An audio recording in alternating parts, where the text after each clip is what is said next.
Luc, chapitre 13. À ce moment-là, quelques personnes qui se trouvaient là racontèrent à Jésus ce qui était arrivé à des Galiléens dont Pilate avait mélangé le sang avec celui de leur sacrifice. Jésus leur répondit, « Pensez-vous que ces Galiléens étaient de plus grands pécheurs que tous les autres Galiléens parce qu'ils ont subi un tel sort? Non, je vous le dis. Mais si vous ne changez pas d'attitude, vous périrez tous de même. Ou bien ces 18 personnes sur qui la tour de Siloé est tombée et qu'elle a tué, pensez-vous qu'elles étaient plus coupables que tous les autres habitants de Jérusalem? Non, je vous le dis. Mais si vous ne changez pas d'attitude, vous périrez tous de même. » Il dit aussi cette parabole. Un homme avait un figuier planté dans sa vigne. Il vint y chercher du fruit et il n'en trouva pas. Alors il dit au vigneron, « Voilà 3 ans que je viens chercher du fruit sur ce figuier et je n'en trouve pas. Coupe-le. Pourquoi occupe-t-il la terre inutilement? » Le vigneron lui répondit, « Seigneur, laisse-le encore cette année. Je creuserai tout autour et j'y mettrai du fumier. Peut-être à l'avenir donnera-t-il du fruit. Sinon, tu le couperas. » Jésus enseignait dans une des synagogues le jour du sabbat. Or il y avait là une femme habitée par un esprit qui la rendait infirme depuis 18 ans. Elle était courbée et ne pouvait pas du tout se redresser. Lorsqu'il la vit, Jésus lui adressa la parole et lui dit, « Femme, tu es délivrée de ton infirmité. » Il posa les mains sur elle. Immédiatement elle se redressa et elle se mit à célébrer la gloire de Dieu.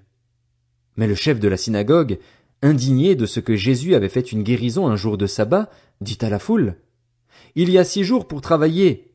Venez donc vous faire guérir ces jours-là et non pas le jour du sabbat. » Le Seigneur lui répondit en ces termes, « Hypocrite, le jour du sabbat, chacun de vous ne détache-t-il pas son bœuf ou son âne de la mangeoire pour le mener boire?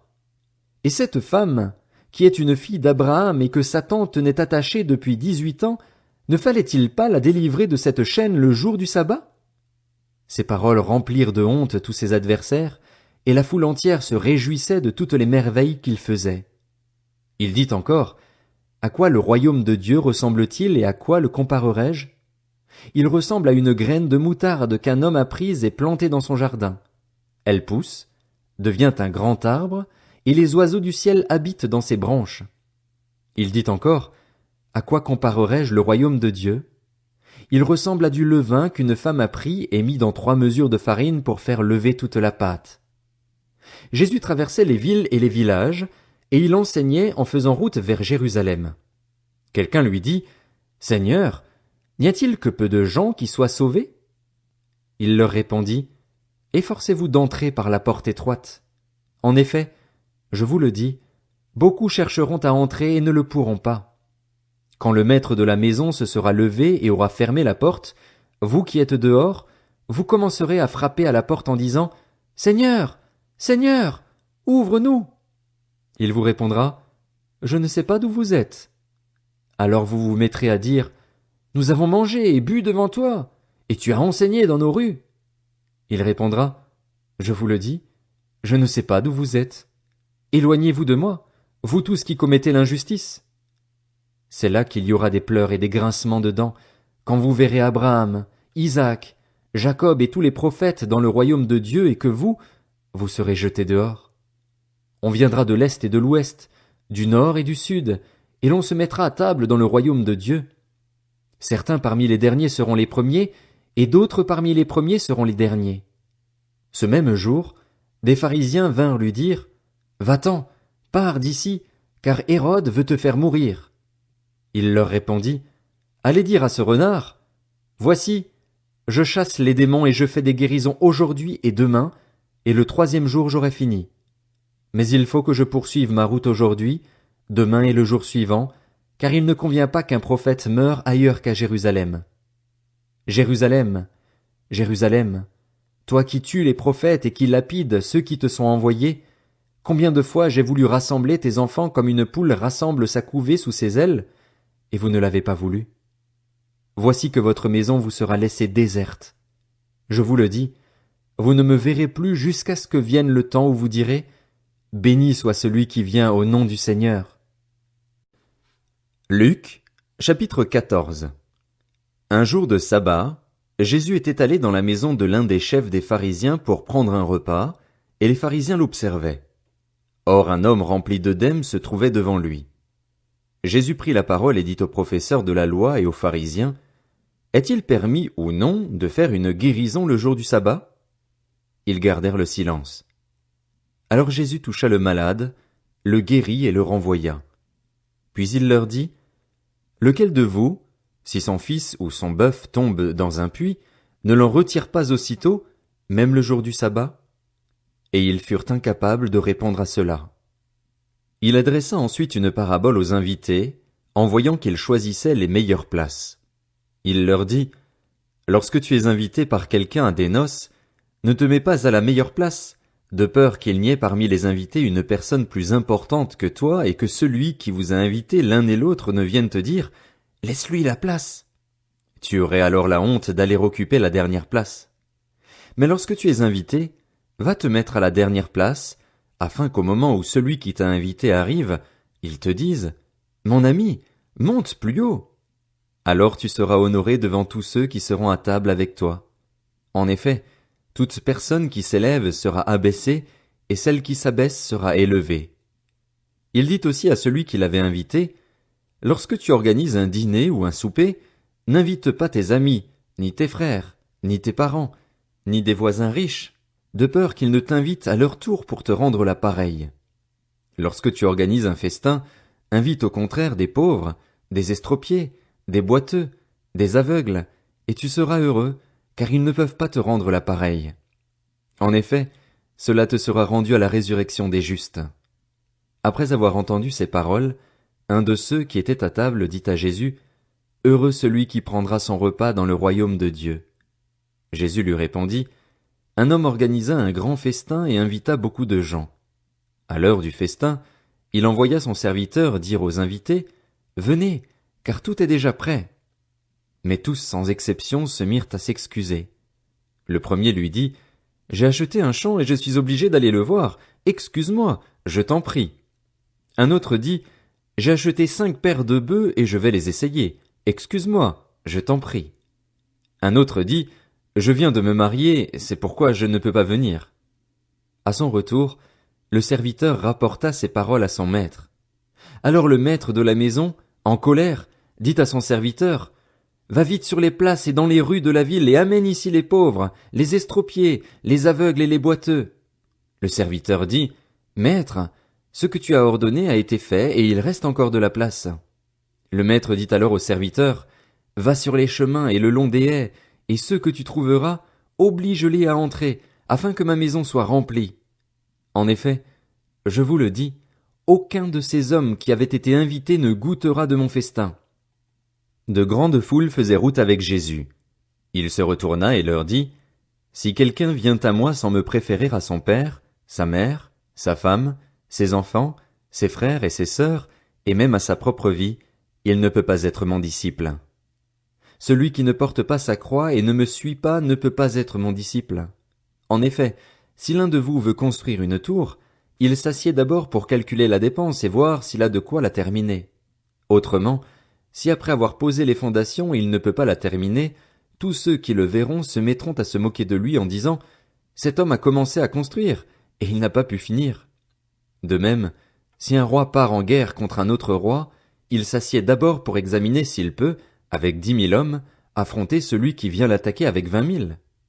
Si ce n'est pas le cas, alors que l'autre roi est encore loin, il lui envoie une ambassade pour demander la paix. Ainsi donc aucun de vous, à moins de renoncer à tout ce qu'il possède, ne peut être mon disciple.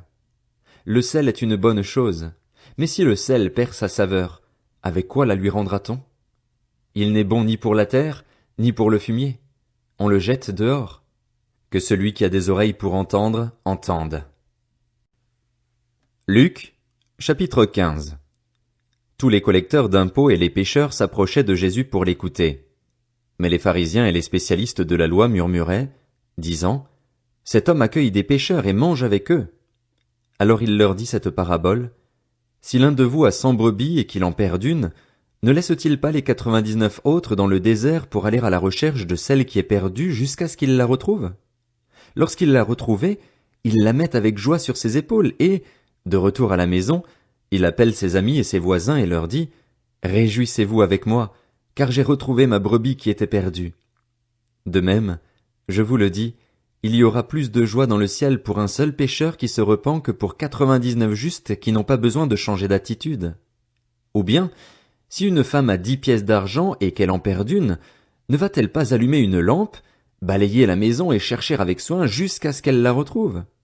Lorsqu'elle l'a retrouvée, elle appelle ses amis et ses voisines et dit « Réjouissez-vous avec moi, car j'ai retrouvé la pièce que j'avais perdue. » De même, je vous le dis, il y a de la joie parmi les anges de Dieu pour un seul pécheur qui se repent. Il dit encore, un homme avait 2 fils. Le plus jeune dit à son père, « Mon père, donne-moi la part de l'héritage qui doit me revenir. » Le père leur partagea alors ses biens. Peu de jours après, le plus jeune fils ramassa tout et partit pour un pays éloigné, où il gaspilla sa fortune en vivant dans la débauche. Alors qu'il avait tout dépensé, une importante famine survint dans ce pays et il commença à se trouver dans le besoin. Il alla se mettre au service d'un des habitants du pays, qu'il envoya dans ses champs garder les porcs. Il aurait bien voulu se nourrir des caroubes que mangeaient les porcs, mais personne ne lui en donnait. Il se mit à réfléchir et se dit, « Combien d'ouvriers chez mon père ont du pain en abondance et moi, ici, je meurs de faim. Je vais retourner vers mon père et je lui dirai, « Père, j'ai péché contre le ciel et contre toi, je ne suis plus digne d'être appelé ton fils, traite-moi comme l'un de tes ouvriers. » Il se leva et alla vers son père. Alors qu'il était encore loin, son père le vit et fut rempli de compassion, il courut se jeter à son cou et l'embrassa. Le fils lui dit, « Père, j'ai péché contre le ciel et contre toi, je ne suis plus digne d'être appelé ton fils. » Mais le père dit à ses serviteurs, « Apportez vite le plus beau vêtement et mettez-le lui. Passez-lui un anneau au doigt et mettez-lui des sandales aux pieds. Amenez le veau qu'on a engraissé et tuez-le. Mangeons et réjouissons-nous, car mon fils que voici était mort et il est revenu à la vie, il était perdu et il est retrouvé. » Et ils commencèrent à faire la fête. Or le fils aîné était dans les champs. Lorsqu'il revint et approcha de la maison, il entendit la musique et les danses. Il appela un des serviteurs et lui demanda ce qui se passait. Le serviteur lui dit, « Ton frère est de retour et ton père a tué le veau engraissé parce qu'il l'a retrouvé en bonne santé. » Le fils aîné se mit en colère et il ne voulait pas entrer. Son père sortit le supplier d'entrer, mais il répondit à son père, « Voilà tant d'années que je suis à ton service sans jamais désobéir à tes ordres, et jamais tu ne m'as donné un chevreau pour que je fasse la fête avec mes amis. Mais quand ton fils est arrivé, celui qui a mangé tes biens avec des prostituées, pour lui tu as tué le veau engraissé. » « Mon enfant, lui dit le père, tu es toujours avec moi et tout ce que j'ai est à toi. Mais il fallait bien faire la fête et nous réjouir, parce que ton frère que voici était mort et il est revenu à la vie, il était perdu et il est retrouvé. » Luc, chapitre 16. Jésus dit aussi à ses disciples, « Un homme riche avait un intendant. On vint lui rapporter qu'il gaspillait ses biens. Il l'appela et lui dit, « Qu'est-ce que j'entends dire à ton sujet ? Rends compte de ta gestion, car tu ne pourras plus gérer mes biens. » L'intendant se dit en lui-même, « Que vais-je faire, puisque mon maître m'enlève la gestion de ses biens?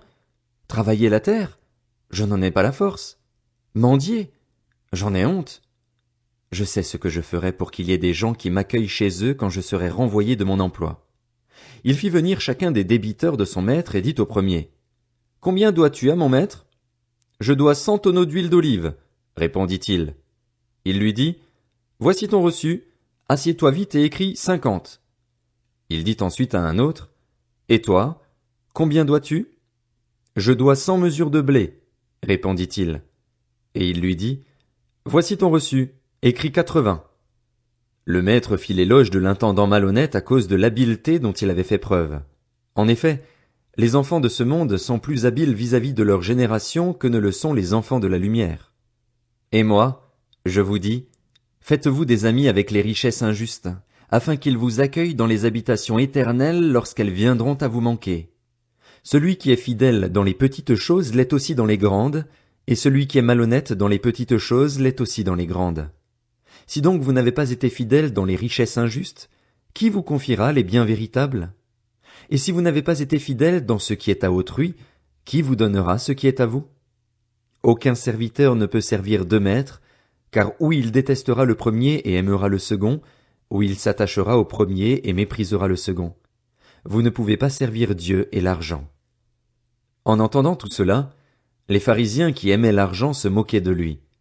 Jésus leur dit, Vous cherchez à paraître juste devant les hommes, mais Dieu connaît votre cœur. De fait, ce qui est très estimé parmi les hommes est abominable devant Dieu. La loi et les prophètes ont subsisté jusqu'à Jean. Depuis lors, la bonne nouvelle du royaume de Dieu est annoncée et chacun cherche avec force à y entrer. Le ciel et la terre disparaîtront plus facilement que ne tombera un seul trait de lettre de la loi. Tout homme qui renvoie sa femme et en épouse une autre commet un adultère, et tout homme qui épouse une femme divorcée de son mari commet un adultère. Il y avait un homme riche, qui s'habillait de pourpre et de fin lin et qui chaque jour menait joyeuse et brillante vie. Un pauvre du nom de Lazare était couché devant son portail, couvert d'ulcères. Il aurait bien voulu se rassasier des miettes qui tombaient de la table du riche, cependant même les chiens venaient lécher ses ulcères. Le pauvre mourut et fut porté par les anges auprès d'Abraham. Le riche mourut aussi et fut enterré. Dans le séjour des morts, en proie à une grande souffrance, il leva les yeux et vit de loin Abraham, avec Lazare à ses côtés. Il s'écria, « Père Abraham, aie pitié de moi et envoie Lazare pour qu'il trempe le bout de son doigt dans l'eau afin de me rafraîchir la langue, car je souffre cruellement dans cette flamme. » Abraham répondit, « Mon enfant, souviens-toi que tu as reçu tes biens pendant ta vie et que Lazare a connu les maux pendant la sienne. Maintenant, il est consolé ici et toi, tu souffres. De plus, il y a un grand abîme entre nous et vous, afin que ceux qui voudraient passer d'ici vers vous, ou de chez vous vers nous, ne puissent pas le faire. » Le riche dit, « Je te prie alors, Père, d'envoyer Lazare chez mon père, car j'ai 5 frères.